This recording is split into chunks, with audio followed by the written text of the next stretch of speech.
The air was thick with the smell of iodine and smoke.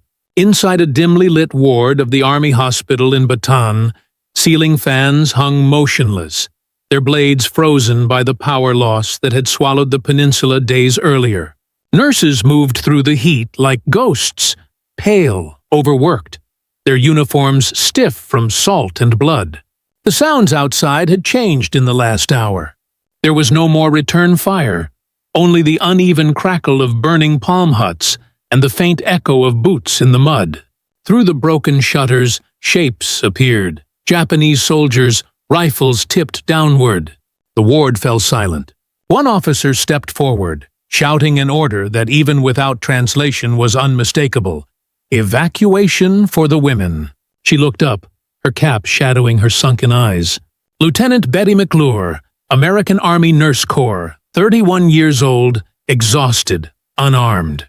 Around her, 60 fever-racked American prisoners stirred weakly on stretchers. Leaving now meant abandoning them to die overnight. She took one step back, folded her arms and shook her head. Not a word, only that single gesture. The officer hesitated, and history bent quietly in that humid silence. The world outside this ward would soon learn why she refused. Before the silence of that ward, the islands around Manila Bay had thundered with desperation. The year was 1942. What began as the pride of America's Pacific defense, the Philippine garrison under General Douglas MacArthur, was collapsing. Japanese forces, commanded by General Masaharu Homma, had swept down from Lingayen Gulf in December and cut Luzon in two within weeks. The endless jungles, once seen as a natural shield, became a slow starvation trap. Bataan's broken peninsula became the last American stand in the Far East. Along the narrow roads leading to Mariveles, convoys of wounded, sick, and terrified men limped toward field hospitals patched together from canvas, cots, and fading optimism. Nearly 76,000 Allied troops, American and Filipino, would surrender in April after months of malaria, dysentery, and hunger. Food was gone. Quinine was gone. Air cover gone. Every day, the Japanese artillery on the opposite ridges walked their shells closer. When the order finally came to burn medical records and destroy remaining morphine, nurses like McLure refused to leave their wards. Their patients, overrun with gangrene and fever, were no longer soldiers. They were simply men, too sick to be moved. When Corregidor, the island fortress at the mouth of Manila Bay, went silent in May, the entire Philippine archipelago lay under Japanese control. The victorious army, following Imperial Headquarters directive, rounded up all surviving Allied forces, pressing them into columns that would forever scar military history. The Bataan Death March. Yet amid this collapse, 22 American women, nurses of the U.S. Army and Navy, were ordered to surrender alongside their patients. They became the first group of American military women taken prisoner by a foreign power. Some were sent to Santo Tomas internment camp in Manila. Others, including McLure, would later endure Los Baños, a converted university compound that became one of the war's most infamous civilian and military prisons.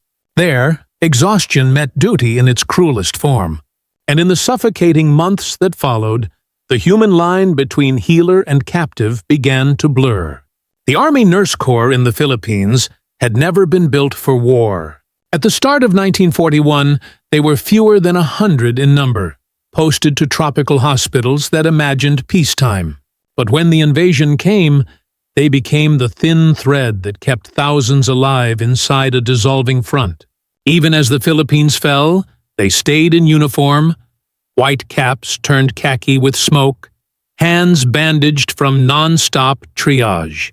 When Japanese forces crowded prisoners into hastily fenced compounds, the women were moved behind the same barbed wire. Santo Tomas, once a university campus, was converted into a city of despair. Thousands of Allied civilians crammed into classrooms, sleeping 4 to a desk. Food was carefully weighed, 800 calories a day at best, sweet potato peelings at worst. Every dawn, Guards conducted roll calls in absolute silence. Typhoid and beriberi took more prisoners each week than beatings or stray bullets did. By mid-1943, McLure had been transferred to Los Baños camp south of Manila. The camp held around 2,100 prisoners, soldiers, missionaries, doctors, watched by a few hundred Japanese guards and armed Filipino collaborators.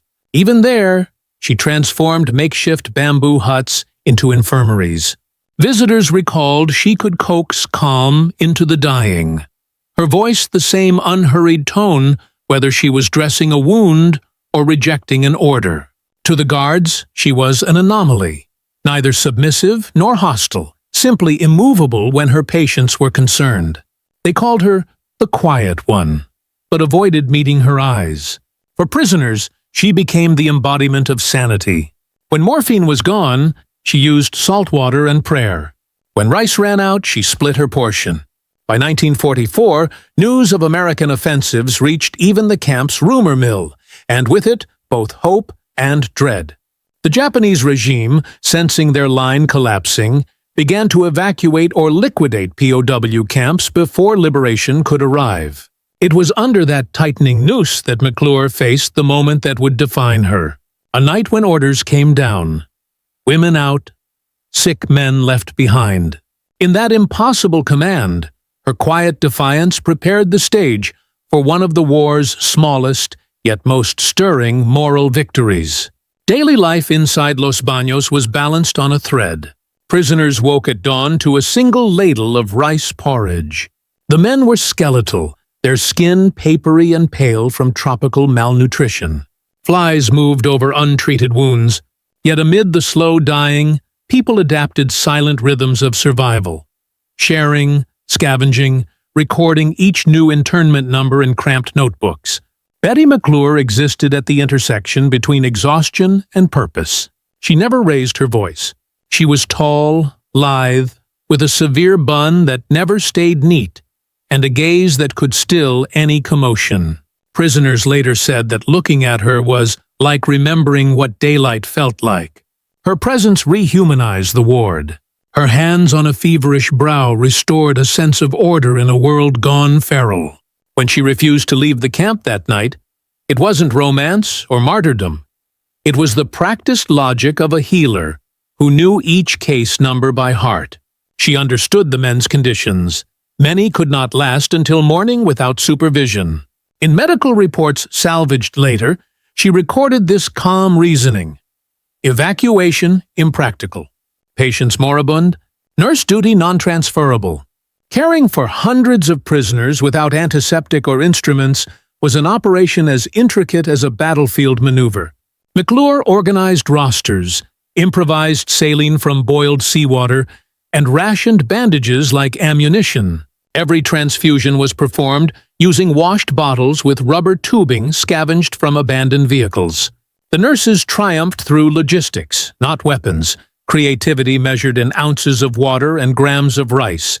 In military records, their survival rates remained mysteriously high despite conditions that should have erased them. McLure's quiet discipline, systematic, numbly precise, had mirrored in miniature what entire field hospitals once achieved with full supplies. She kept ledgers of food, temperature, and death counts, data that later testified to starvation policies implemented by Camp Command. To some officers, she embodied loyalty misused, a soldier's obedience turned inward toward compassion. But viewed another way, McLure represented the ultimate act of resistance. Order and care maintained in defiance of forced collapse. Her unarmed persistence made even the army of occupation pause. And in that pause, the balance between captor and captive began to shift. Inside the camp hierarchy, emotions were not supposed to exist. Orders defined morality. Yet even among the occupying forces of Los Baños, cracks appeared. The Japanese officers in charge of health administration were trained under pre-war Western medicine, many having once studied in Tokyo or even abroad. They recognized McLure's methods with a reluctant respect. She kept disease from spreading to the guards. She maintained an order the captors themselves needed. One interpreter later recounted how the camp's junior medical officer often lingered outside the ward's door, watching her at work, shaking his head in silence. He knew the orders. They were to move female prisoners away before the next forced transport. But he also knew that no other nurse would care for the 60 bedridden men inside. To carry out the directive would mean killing them by omission. Discipline collided with conscience. On the evening before the confrontation, several officers debated how firmly to enforce the removal. One of them, a veteran of China's brutal campaigns, was overheard murmuring, "These Americans, they die as we do." In the ruthless machinery of war, that was as close to empathy as rank would allow. McLure's stance that night distilled leadership into its barest elements. Authority earned through moral gravity, not enforced by command. When she stood her ground, she represented not only herself, but the unspoken duty that bound the nurses together, to serve until death, not to preserve safety. The other nurses, terrified yet steadied by her composure, remained by her side. Their combined silence weighed heavier than any protest could. By refusing evacuation, McLure inverted the logic of captivity. She denied the enemy control of her choices while simultaneously demonstrating respect for life that transcended allegiance. The Japanese officers, steeped in Bushido ideals of honor and endurance, recognized that defiance as something kin to their own virtues. In the hierarchy of courage, she mirrored them, and that reflection unsettled them deeply. As that moment approached, every factor, disease, fear, hunger, conscience, pressed inward toward a single pivot in the dark. A night when swords would meet compassion, and neither side would be untouched. Night fell over Los Baños like a drawn curtain. The camp's oil lamps flared low, their wicks soaked in rancid kerosene. Rumors had already reached the inmates. The Japanese command intended to relocate the women before dawn, to a camp closer to Manila, before the coming American assault. Everyone knew what that meant. Removal orders in 1945 often masked executions. Inside the infirmary hut, the air was syrup-thick with humidity and the faint odor of carbolic acid. Lantern light trembled across emaciated faces. 60 men lay motionless, temperatures spiking in waves of malaria and beriberi. The nurses were packing basic kits when the gate clanged open.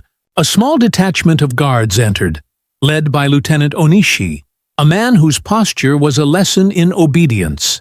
He stood in the glow of the doorway, helmet shadowing his face, and spoke through an interpreter. "You women leave now. Pack immediately." The words landed like stones. McLure refused to avert her gaze. Hands clasped behind her back, she looked past the officer toward the rows of still figures. "We have patients dying tonight," she said evenly. "We will not go." The interpreter hesitated, stumbled through a translation that softened nothing. Murmurs rippled among the prisoners, half hope, half terror. Onishi barked another order, short, sharp, final. The guards stepped forward. Then something rare unfolded. Silence. None of the nurses moved. The men on the cots, too weak to rise, lifted their eyes instead. In that stillness, McLure's refusal became immovable fact. Onishi signaled again, but his men faltered. They had seen this nurse before, dragging corpses from quarantine to spare them rats, nursing prisoners who once cursed them aloud. Her uniform was patched in 12 places, her face carved thin by hunger, yet her bearing remained military. Disciplined. Exact. Minutes stretched. The officer exhaled sharply, turned to the interpreter, muttered. The detachment withdrew a few paces, awaiting new orders. McLure resumed her rounds without a glance back, replacing compresses, checking pulses, instructing her assistants in a tone that suggested the confrontation had never happened. It was as though authority had shifted, not seized by force, but yielded to conviction. Outside, the cicadas resumed their song, a strange applause to an invisible victory. But the night was not over. The guards would return, and the standoff would deepen. At first light, the gates creaked open again. The same officer returned, walking slower this time. The tropical dawn cast long red shadows behind him. A few Japanese soldiers followed, carrying clipboards instead of rifles. They halted outside the infirmary as if stepping into sacred ground. McLure was still awake. She hadn't slept. She had spent the night checking pulses, wiping fevered faces, murmuring encouragement that blurred somewhere between science and prayer. Her own uniform was damp with sweat and streaked with iodine.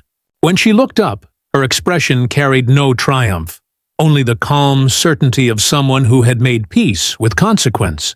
The translator's voice trembled slightly. The officer's message was short. "You will remain. Medical care is needed. We regret the incident." What the interpreter did not translate was the rest.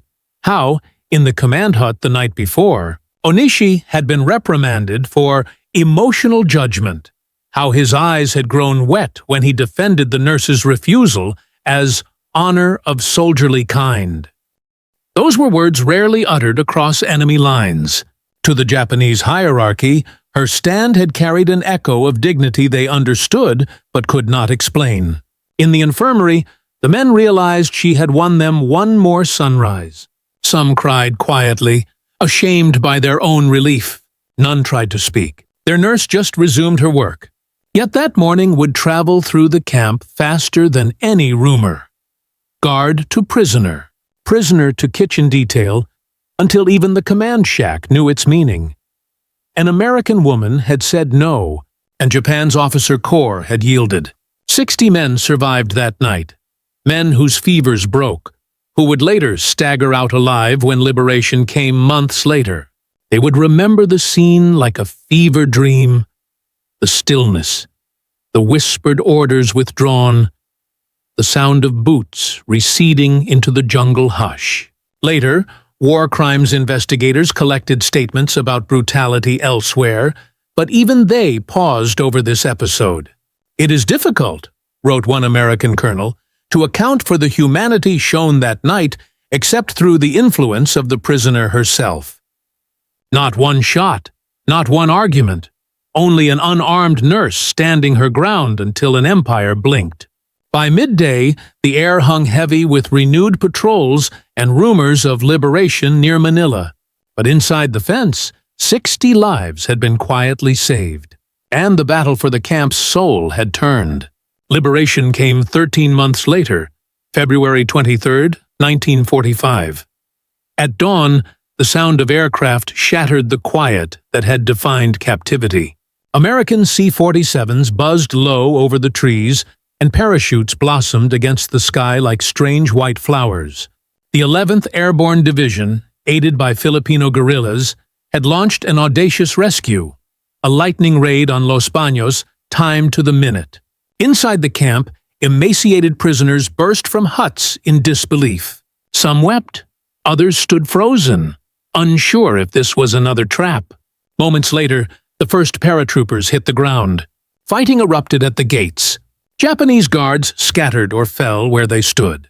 Within half an hour, the compound that had caged over 2,000 captives was under Allied control. Lieutenant Betty McLure was found still in the infirmary, steadying a trembling orderly's hand as machine gun fire rattled outside. When told she was free, she looked first to her patients. Survivors recall her voice, hoarse, matter-of-fact. "We'll leave when they can walk." Of the 60 men saved that night of refusal, many were now skeletal, but alive enough to stagger toward waiting amphibious tractors on Laguna de Bay.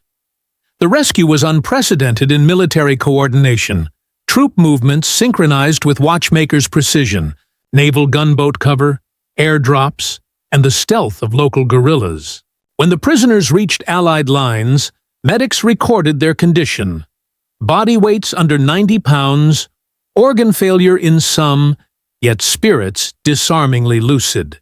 They spoke not only of torture and starvation, but of a nurse who had never broken bearing. Her name appeared repeatedly in debriefs, scribbled between testimonies of horror, a bright line against the darkness. In the chaos of victory, when explosions still echoed behind them, the former prisoners refused to board the trucks until their nurses were accounted for.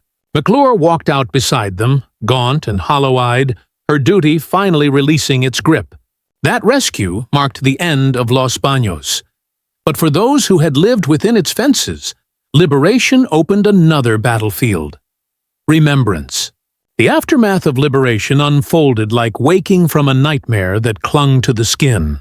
Photographs taken by Allied correspondents show the nurses seated on wooden crates, bones visible through their uniforms, smiling faintly for cameras they barely recognized. Behind them stand the men they had saved, faces hollow but alive. Betty McLure's weight at liberation registered 92 pounds, yet her medical log, carried through captivity in a stitched canvas pouch, was intact. Records of treatment, rations, deaths, fevers, each line written in neat, unwavering script. Those documents would later provide evidence in post-war tribunals against officers accused of starvation policies. Ironically, among the defendants, witnesses mentioned Lieutenant Onishi's disappearance. Some swore he was seen walking into the jungle during the final evacuation, his service sword left upright in the mud. The Angels of Bataan and Corregidor, as the press soon called them, returned to the United States as heroes. But quietly so. McLure refused interviews. To her, the story did not belong to her alone.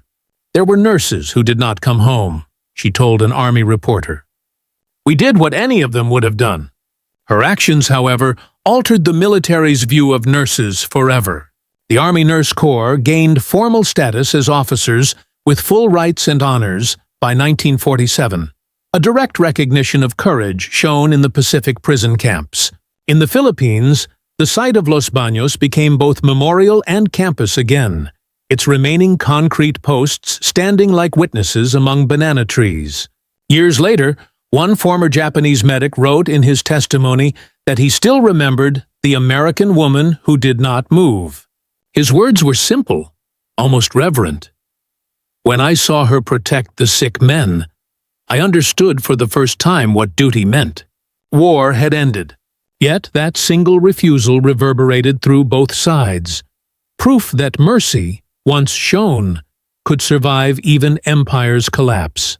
In the long shadow after the Second World War, the world counted victories by numbers. Tonnage sunk, cities taken, nations remade. Yet history often pivots on gestures that leave no statistic behind. One of those gestures was a quiet nurse folding her arms in a dim Philippine ward.